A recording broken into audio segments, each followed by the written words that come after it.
Bollywood silver screen presenting tales from dark side. इस कहानी की शुरुआत में हमें बेटी नाम की एक चुड़ैल को दिखाया जाता है जो डिनर बनाने की तैयारी कर रही है। दरअसल उसने एक बच्चे को जिसका नाम टिमी है उसे बहुत दिनों से कैद कर रखा है और आज रात को वो उसे पकाकर खाने वाली है। बेटी एक चुड़ैल है, ये उसके गेट के पास रखे जादुई झाड़ू से और उसकी बातों से पता चलता है। वो कुकीज लेकर टिमी के पास जाती है और उसे बताती है कि आज रात मैं तुम्हें बनाकर खाने वाली हूँ। ये सुनने के बाद टिमी घबरा जाता और चिल्लाना शुरू कर देता है। वो समझ जाता है कि उसकी जिंदगी का अंत आ चुका है, लेकिन तभी उसके दिमाग में एक आइडिया आता है। दरअसल इस मॉडर्न जमाने की चुड़ैल ने टिमी को पढ़ने के लिए किताब दी थी जिसका नाम था tales from the dark side. और टिमी कहता है क्यों ना मैं इस किताब से तुम्हें एक कहानी सुनाऊं। चुड़ैल इस बात के लिए मान जाती है और अब टिमी उसे कहानी सुनाना शुरू करता है। इस कहानी का नाम होता है लॉट 249, जिसमें ली और एंडी नाम के दो स्टूडेंट्स को दिखाया जाता है। एंडी ली को अपने हॉस्टल ले जाता है जहां पर इन्हें बेलिंगम नाम का एक स्टूडेंट मिलता है जो कॉलेज के ही म्यूजियम में काम करता है। दरअसल वो बहुत ज्यादा अमीर नहीं है और आज जो कंपटीशन हुआ था उस कंपटीशन से बेलिंगम को निकाल दिया गया था क्योंकि उसके ऊपर चोरी का इल्जाम लगाया गया और उस कंपटीशन को जीता था ली। हालांकि बेलिंगम उस कंपटीशन को जीत सकता था, लेकिन एंडी और उसकी बहन सुजैन ने जानबूझकर उसके ऊपर चोरी का इल्जाम लगाया ताकि उनका दोस्त ली इस कंपटीशन को जीत जाए। और अब बेलिंगम को ये बात पता है। यहाँ पर बेलिंगम के पास एक बहुत बड़ा बॉक्स आया होता है जिस पर लॉट 249 लिखा होता है और इसके अंदर 3000 साल पुरानी मम्मी होती है। बेलिंगम जब इसकी पट्टियां काटने लगता है तो एंडी कहता है कि मुझे यहाँ से जाना होगा क्योंकि उसे ये सब देखकर अच्छा नहीं लग रहा होता और वो यहाँ से चला जाता है। जब ली अपने रूम में पहुंचता है तो वहां पर एंडी की बहन स्यूसन होती है क्योंकि वो उसकी गर्लफ्रेंड है। ली उसे सब कुछ बताता है कि किस तरह से बेलिंगम अपने कमरे में एक बहुत बड़ा बॉक्स लाया है जिसके अंदर एक बहुत पुरानी मम्मी है। वहीं बेलिंगम और एंडी को दिखाया जाता है जो उस मम्मी के पेट को फाड़ के उसके अंदर से एक बहुत पुराना कपड़ा निकालते हैं जिस पर कुछ लिखा होता है, लेकिन ये भाषा बहुत पुरानी होती है। बेलिंगम एंडी से पूछता है क्या तुम इसे पढ़ सकते हो। एंडी कोई जवाब नहीं देता और अपने कमरे में चला जाता है। उसके कमरे में जाने के बाद बेलिंगम इसमें लिखी हुई चीजों को, मंत्रों को पढ़ना शुरू कर देता है और जैसे वो मंत्र खत्म करता है बॉक्स के अंदर से मम्मी का हाथ बाहर निकलता है, जिससे हमें पता चलता है कि इस मंत्र के द्वारा मम्मी जिंदा हो चुकी है। और अगले पल यहाँ पर लाइट भी चली जाती है। एंडी नीचे फ्यूज चेक करने के लिए जाता है, उसके पीछे वही मम्मी आ जाती है जिसे बेलिंगम ने जिंदा किया है। वो एंडी को उठाकर फेंक देती है। अंधेरा होने की वजह से एंडी उसे देख नहीं पाता और अब बेलिंगम भी उसके पास आ जाता है। इसके बाद हमें एंडी की बहन स्यूसन के चीखने की आवाज सुनाई देती है। ये दोनों की दोनों स्यूसन के पास चले जाते हैं। दरअसल ली ने जब उसे मम्मी के बारे में बताया था तो वो भी यहाँ पर मम्मी को देखने के लिए आ गई थी। वो इन दोनों को बताती है कि किसी ने मुझे धक्का देकर गिरा दिया। एंडी उस तरफ दौड़ पड़ता है जिस तरफ मम्मी गई होती है। स्यूसन बेलिंगम से पूछती है कि ये कौन था। बेलिंगम कहता है कि शायद कोई चोर था। वहीं मम्मी को दिखाया जाता है जो ली के घर पहुंच चुकी है। ली को पता चल जाता है कि घर के अंदर कोई न कोई है, लेकिन इससे पहले कि वो कुछ कर पाता मम्मी उसके सामने आ जाती है और ली को मार देती है। इसके बाद मम्मी सुसन को भी मार देती है। इन दोनों की मौत के बाद एंडी समझ जाता है कि ये सब बेलिंगम ने उसी मम्मी की मदद से किया है जो 3000 साल पुरानी थी, इसीलिए बेलिंगम को बांध देता है। बेलिंगम अब वही मंत्र दोबारा से पढ़ना शुरू कर देता है। तभी एंडी उसके मुंह पर टेप लगा देता है, पर बेलिंगम अपना मंत्र पूरा पढ़ चुका था। मम्मी जिंदा हो जाती है और वो एंडी की तरफ आती है, पर एंडी पूरी तैयारी करके आया होता है, इसीलिए वो मम्मी के टुकड़े टुकड़े कर देता है और उसके सर को जला देता है। इसके बाद वो बेलिंगम से कहता है कि तुम यहाँ से हमेशा के लिए चले जाओ। बेलिंगम गाड़ी से अब इस शहर को छोड़कर जा रहा है, लेकिन एक बार फिर से वो उसी मंत्र को पढ़ रहा होता है जिस मंत्र से उसने मम्मी को जिंदा किया था। रात को एंडी को दिखाया जाता है जो अपने कमरे में होता है।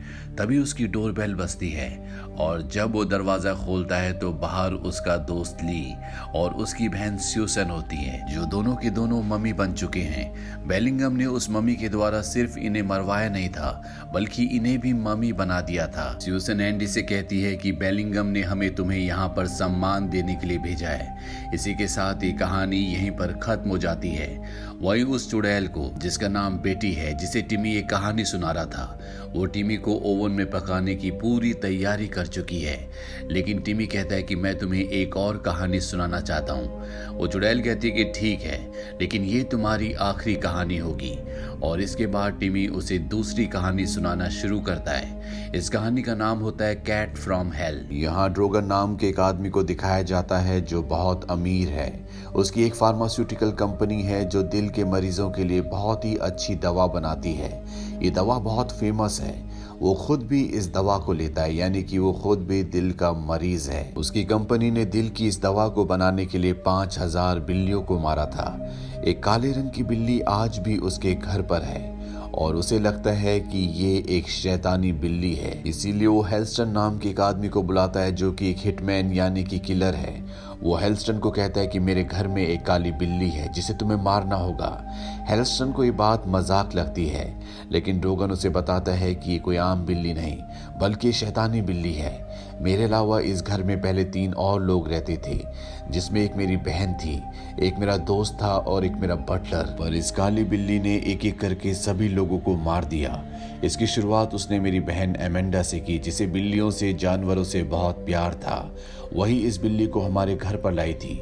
हालांकि मैंने उसे मना भी किया था, लेकिन उसने मेरी बात नहीं सुनी।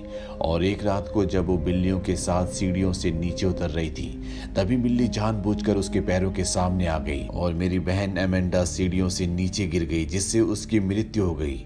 सबको ये एक हादसा लगा, लेकिन मैं जानता हूँ कि उस काली बिल्ली ने जानबूझकर मेरी बहन को मारा था। इसके बाद उसने मेरे दोस्त को शिकार बनाया। एक रात को जब वो सो रहा था तो जानबूझकर ये काली बिल्ली उसके मुंह के ऊपर आकर बैठ गई और उसका दम घोटकर उसे मार दिया। इसके बाद मैंने अपने बटलर से कहा कि इस बिल्ली को कहीं दूर छोड़कर आओ, और जब वो गाड़ी में उसे दूर छोड़ने जा रहा था तभी उस बिल्ली ने उसकी आंखों को नोच लिया, जिससे उसकी गाड़ी का एक्सीडेंट हो गया और उसकी भी मृत्यु हो गई। और अब मैं बचा हूं। मैं व्हील चेयर पर हूं, मैं चल नहीं सकता। ये काली बिल्ली अब मुझे भी मार देगी। दरअसल जिस दवा को बनाने के बाद मेरी कंपनी यूएस की नंबर 1 कंपनी बनी, उस दवा को बनाने के लिए हमने 5000 बिल्लियों को मारा था, और उसी का बदला लेने के लिए ये बिल्ली अब हमसे बदला लेने के लिए आई है। तुम इस बिल्ली को मार दो, इसके बदले मैं तुम्हें $1,00,000 दूंगा। हेल्स्टन इस ऑफर को एक्सेप्ट कर लेता है और अब वो बिल्ली को मारने के लिए घर में ढूंढने लगता है। वो उसे पॉइजन का इंजेक्शन देकर मारना चाहता है, पर बिल्ली उसके हाथ ही नहीं आती। बिल्ली उसे जख्मी करके चली जाती है। इस बात से हेल्स्टन को बहुत गुस्सा आता है और अब वो अपनी गन उठा लेता है। उसने बिल्ली के लिए चारा डाला होता है और जैसे वो बिल्ली पर निशाना लगता है तो उसका निशाना चूक जाता है। इस बात से वो पूरी तरह से हैरान होता है, क्योंकि आज से पहले कभी भी उसका निशाना नहीं चुका था। इसके बाद वो बिल्ली पर कई गोलियां चलाता है, लेकिन उसका निशाना नहीं लगता और अब बिल्ली उस पर एक बार फिर से हमला कर देती है। उसे समझ में आ जाता है कि ड्रोगन ने जो भी कहा था सच कहा था और अब वो खुद बिल्ली का शिकार होने वाला है। बिल्ली उसके मुंह के अंदर घुस जाती है, जिससे हेल्स्टन की मौत हो जाती है। अब ड्रोगन भी वहां पर अपनी व्हील चेयर पर आ जाता है। वो देखता है कि बिल्ली उसके पेट के अंदर से बाहर निकल रही है, जिस वजह से ड्रोगन बहुत डर जाता है। उसके सीने में दर्द होना शुरू हो जाता है, पर इससे पहले कि वो उस दवा को खाता, जिस दवा को उसने 5000 बिल्लियों को मार कर बनाया था, उसकी मृत्यु हो जाती है और इस तरह से दूसरी कहानी भी खत्म हो जाती है। वहीं चुड़ैल बेटी को दिखाया जाता है जिसे टिमी ये कहानी सुना रहा था। वो कहती है कि ये बहुत ही डरावनी कहानी थी, क्या तुम्हारे पास कोई लव स्टोरी है? टिमी कहता है कि हाँ, और अब वो उसे लवर्स वॉव नाम की एक कहानी सुनाना शुरू करता है, जिसमें प्रिस्टन नाम का एक आर्टिस्ट होता है जो इंस्ट्रूमेंट्स बनाता है। वो स्काईलाइट स्टूडियो में रहता है और उसी स्टूडियो के ऊपर एक ग्रेगोयल है। ग्रेगोयल के स्टैचू को अपने घरों में, अपनी बिल्डिंगों के ऊपर इसलिए लगाया जाता है ताकि बुरी शक्तियां घरों से, बिल्डिंग से दूर रहें। वो ग्रेगोयल ऐसा लगता है जैसे प्रिस्टन को देख रहा है। प्रिस्टन एक इंस्ट्रूमेंट बना रहा होता है जो बन नहीं रहा होता, इसीलिए वो पूरी तरह से फ्रस्ट्रेट हो जाता है। तभी उसे कॉल आता है जिसमें उसे बताया जाता है कि पास ही के बार में तुम्हारा एजेंट तुम्हारा इंतजार कर रहा है, जिसे तुम इंस्ट्रूमेंट्स बेचते हो। प्रिस्टन जल्दी से वहां पहुंच जाता है क्योंकि उसे पैसों की बहुत जरूरत है, पर वो बताता है कि तुम्हारे सारे इंस्ट्रूमेंट्स रिजेक्ट हो गए।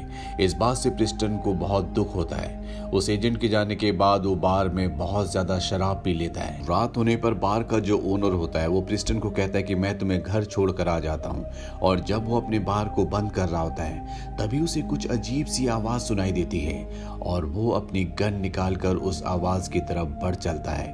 और जब वो थोड़ा सा आगे जाता है तो पूरी तरह से हैरान हो जाता है, क्योंकि वहां पर वही ग्रेगोयल होता है जो कि प्रिस्टन की बिल्डिंग के ऊपर था।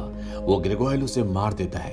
प्रिस्टन जब उस ग्रेगोयल को देखता है तो बुरी तरह से डर जाता है। ग्रेगोयल प्रिस्टन से कहता है कि मैं तुम्हारी जान को बख्श सकता हूँ, लेकिन तुम्हें एक वादा करना होगा। जो भी तुमने यहाँ पर देखा, जो भी सुना, या मेरे बारे में तुम कभी किसी को कुछ नहीं बताओगे।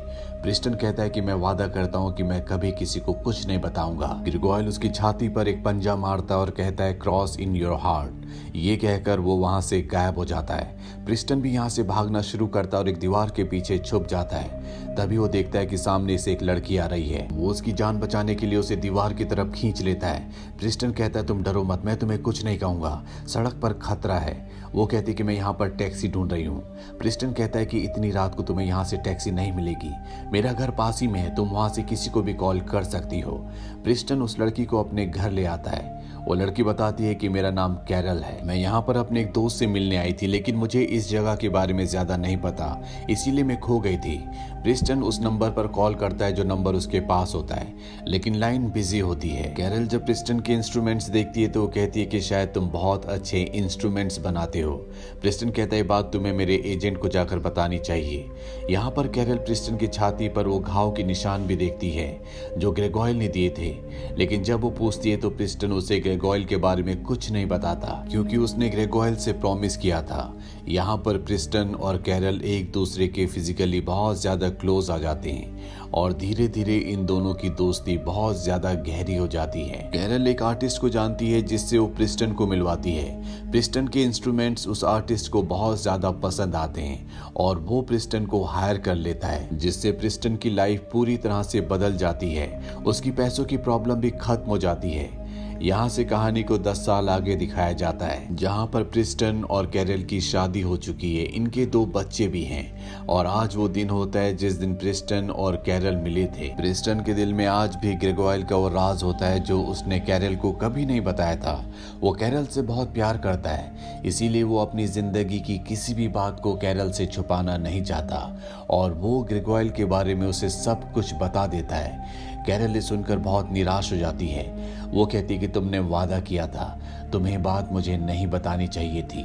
और अगले पल वो ग्रेगोयल बन जाती है, यानी कैरल ही वो ग्रेगोयल थी जिसे प्रिस्टन ने उस रात को देखा था। पिछले 10 सालों से वो उसकी पत्नी बनकर रह रही थी। प्रिस्टन उससे बहुत प्यार करता है, इसीलिए वो उससे रिक्वेस्ट करता है कि तुम दोबारा से कैरल बन जाओ, लेकिन ग्रेगोयल अब दोबारा कैरल नहीं बन सकती। प्रिस्टन जब अपने बच्चों को देखता है तो वो भी ग्रेगोयल बन चुके होते हैं। प्रिस्टन ने अपना वादा तोड़ा है, इसीलिए ग्रेगोयल को उसे मारना होगा। ग्रेगोयल उसे मार देती है और इसके बाद अपने दोनों बच्चों को लेकर उसी बिल्डिंग की छत पर बैठ जाती है जहां पर वो पहले बैठा करती थी। इसी के साथ ये कहानी भी खत्म हो जाती है। वहीं बेटी को दिखाया जाता है जिसे स्टोरी बहुत पसंद आती है। वो बोलती है कि तुमने जानबूझकर अच्छी स्टोरी बाद में सुनाई। टिमी बोलता है नहीं, ऐसा नहीं है, मैं तुम्हें इससे भी अच्छी कहानी सुनाऊंगा, ये उन सब से बहुत अच्छी होगी, इसमें हैप्पी एंडिंग होगी। लेकिन बेटी जो कि चुड़ैल है वो कहती है कि इस बुक में कोई भी हैप्पी एंडिंग वाली स्टोरी नहीं है और अब मेरे पास टाइम भी नहीं है, मुझे तुम्हें अब पका कर खाना होगा। टिमी कहानी सुनाना शुरू कर देता है। बेटी कहती है कि ये तुम्हारी अपनी कहानी है और अब तुम चुप हो जाओ, लेकिन टिमी चुप नहीं होता। वो कहानी सुनाते सुनाते अपनी जेब से मार्बल्स यानी कि कंचे निकालता है और फ्लोर पर फेंक देता है। बेटी उसे मारने के लिए अब उसकी तरफ बढ़ती है, लेकिन मार्बल्स पर उसका पैर फिसल जाता है। वो टेबल पर जाकर गिरती है, जिससे बहुत सारी लोहे की सुइयां उसकी पीठ में चुभ जाती है। उसके पास से वो चाबी भी गिर जाती है जिस ताले से उसने टिमी को बांधा है। टिमी चाबी उठाकर अपने आप को आजाद कर लेता है और बेटी को उसके बूचर ब्लॉक के ऊपर धकेल कर ओवन के अंदर डालकर जला देता है, जिससे उसकी मौत हो जाती है। अंत में हमें दिखाया जाता है जहां पर टिमी हमसे पूछता है कि आपको हैप्पी एंडिंग पसंद नहीं है, यानी कि उसकी अपनी कहानी की ये एक हैप्पी एंडिंग थी। इसी के साथ ये कहानी यहीं पर खत्म हो जाती है। ये फिल्म सन 1990 में रिलीज हुई थी। IMDb पर इसकी रेटिंग है 6.3। इस फिल्म का बजट था $13.5 मिलियन और बॉक्स ऑफिस पर इसने कमाई की थी $16.3 मिलियन की। उम्मीद करते हैं कि ये कहानी आपको पसंद आई होगी।